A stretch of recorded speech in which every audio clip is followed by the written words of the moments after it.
Many whiskey enthusiasts long to get their hands on that rare and valuable bottle. But is there any correlation between bottle value and the quality of flavor? In this episode, I'm going to blind taste people on bourbons that have a wide variety of prices, give them the opportunity to spend as much time as they want, and then guess which glass has what value whiskey in it, to see how often value actually is reflected in the flavor. If you want to see if the price is right or the price is wrong, then stick around.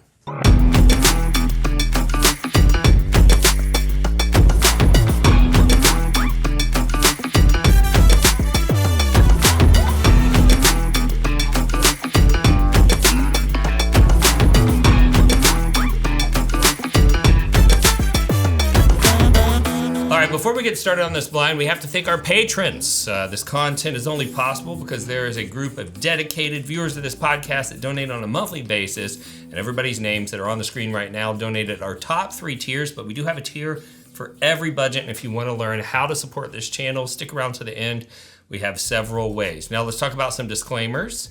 So the bottles in this blind were picked solely based on their value. We didn't take into consideration proof or age, and this is going to be a double blind for the individuals that are going to do this tasting. Our $2,500 bottle, I couldn't find it for less than $2,500 online, is the Daniel Weller Immerwheat 94 proof. Our $1,000 bottle is the Old Forester Birthday Bourbon from last year, which is only 96 proof. Our $250 bottle is Stag 23C from the end of last year, which is 125.9 proof. Our $75 bottle is My Whiskey, the Prideful Goat 6-year bourbon at 116.6 proof. And our $20 bottle is just the benchmark full proof at 125. So those are their options: $2,500, $1,000, $250, $75, and $20. So without further ado, let's set some people up to do this blind and see how well they are able to guess value based on flavor.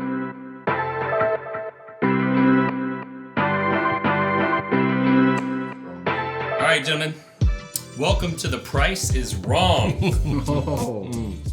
In front of you, there is a glass. That the whiskey in that glass, if you were to try to acquire that bottle today, is $2,500 plus. There's one glass that, if you tried to acquire the whiskey today, would be around $1,000. There's one where it's $250, one that's $75, and one that's $20. Your challenge is to taste these whiskeys, spend as much time as you would like, and you tell me how much each one is. $2,500, $1,000, $250, $75, or $20. When you're ready, let me know.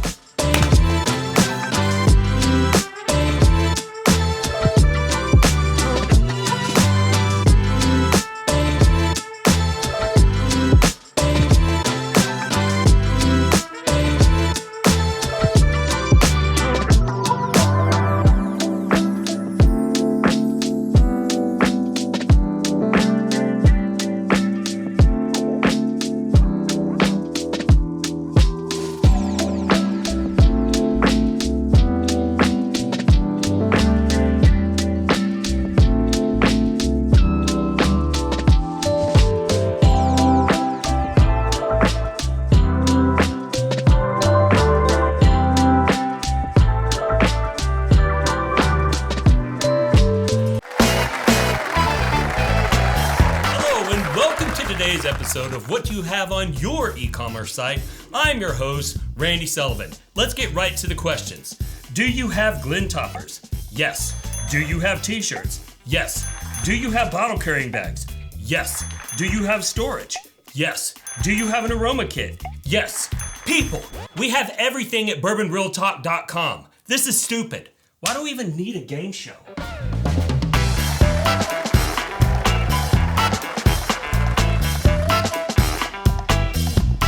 All right, everybody done with your tasting? Yes. So I think the easiest way for us to capture these results will be for me to ask you which number, one at a time, you think represents which bottle price.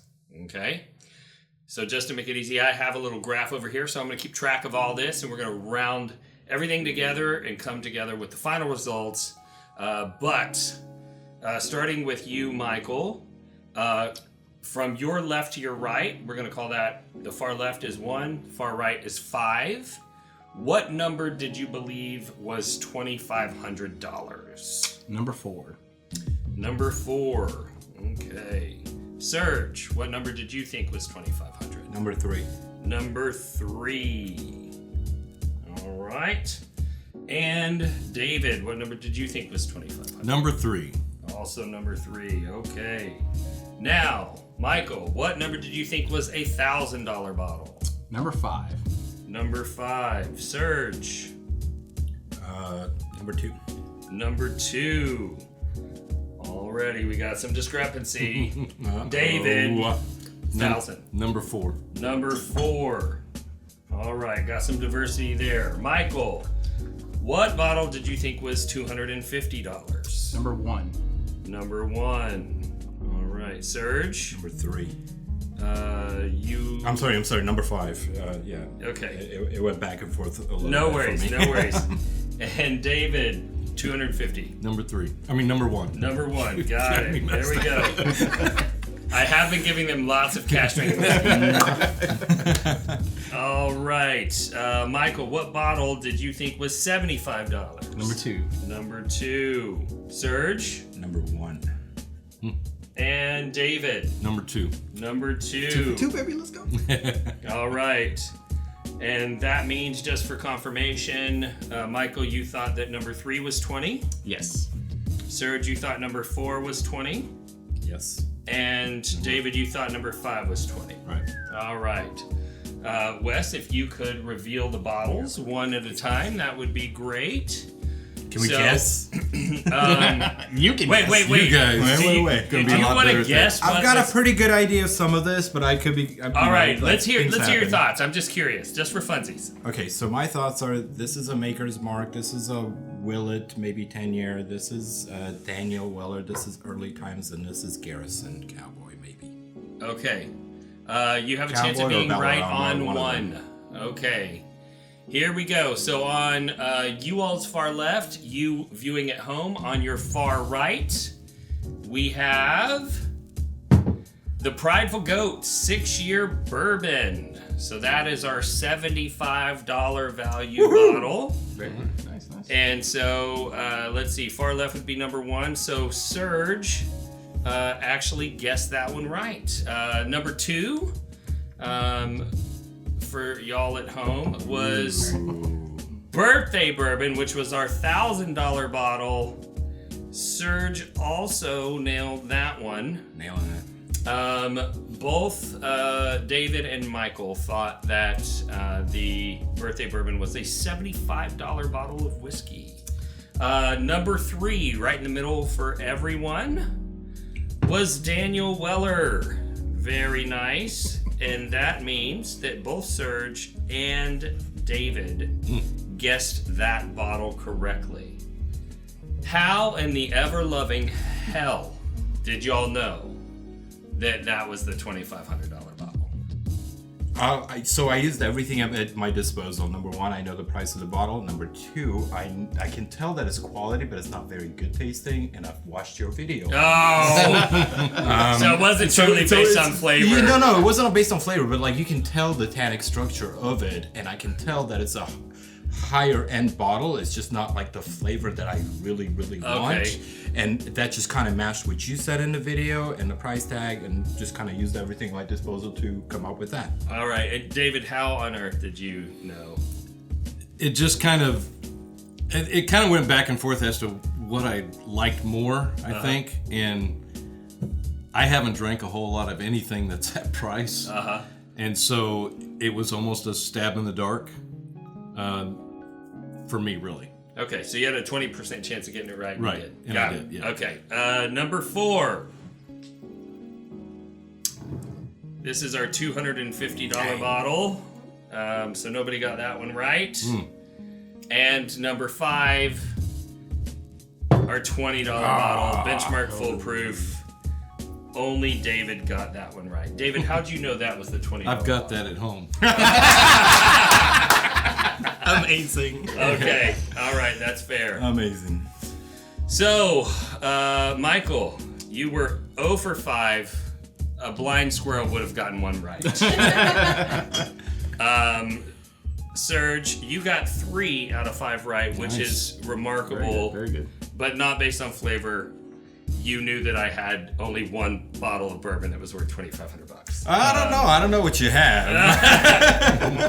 And David, you got 2 out of 5 right, Yeah. which is pretty Pretty good for not a darn bourbon good. guy. Yeah. Yeah. You beat a bourbon guy. Yeah.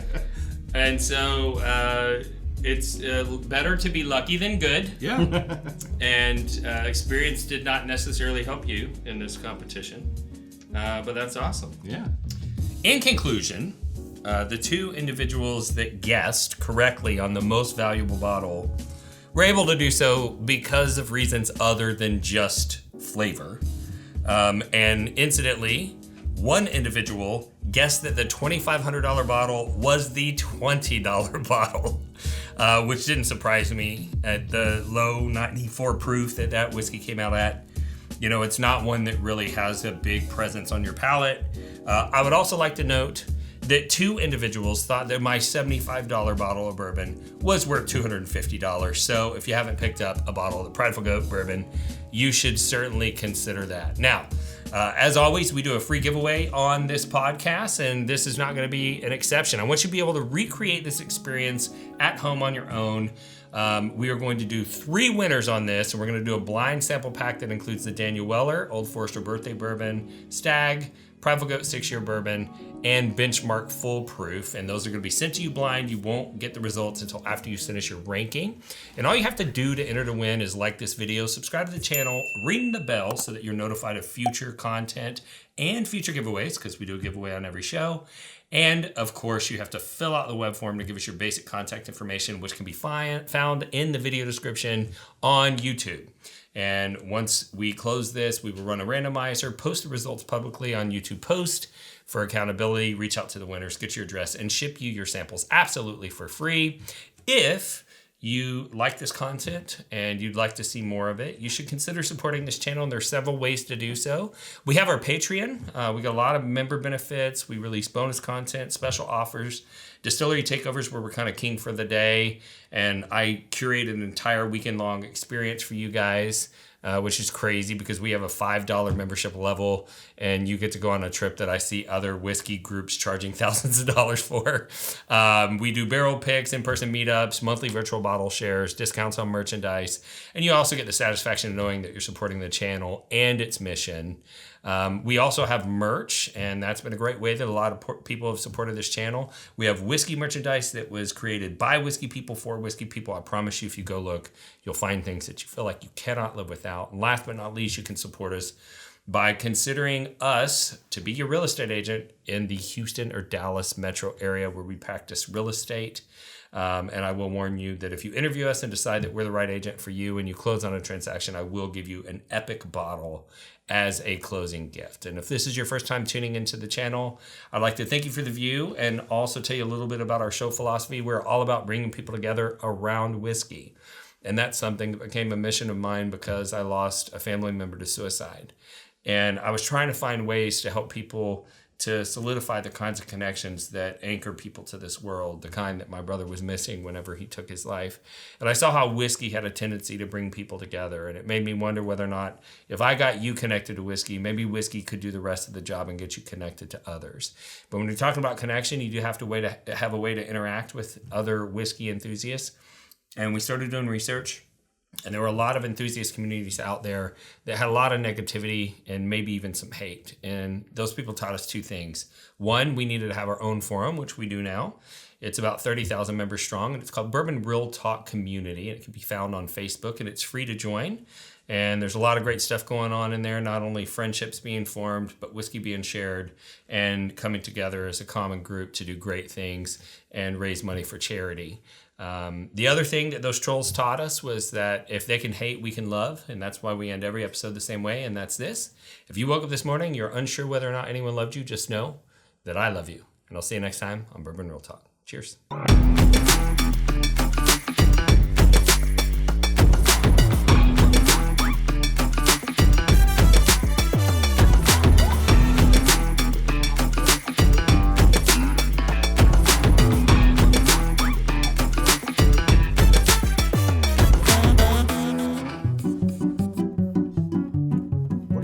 What are you doing? Oh, I'm testing my new whiskey glass that I had designed. Why? Well, there's a company out there that's a real Carin, and she threatened to sue us. Really? You don't say.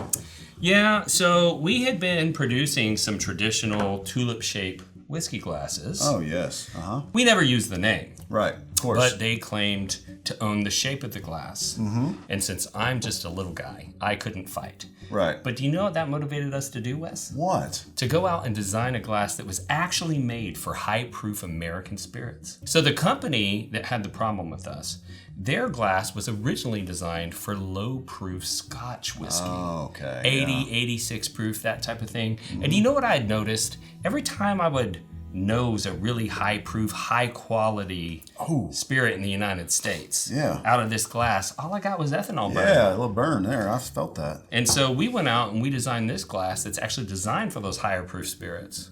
And I'm so confident in this glass that if anybody were to go to our website and buy one, I'm offering a money-back guarantee. Wow. If you get that glass to your house and you find yourself one of these traditional tulip-shaped glasses and you nose a high-proof spirit side by side and you can't tell the difference, I will gladly give you your money back. So what you're saying is they can really stick it to the Carin and support the little guy by going to bourbonrealtalk.com and ordering one of these with absolutely no risk. They could get their money back if they don't prefer it nosing it to the other? Absolutely. Okay. And if you love small business and you like sticking it to Carin's, that's the way to go.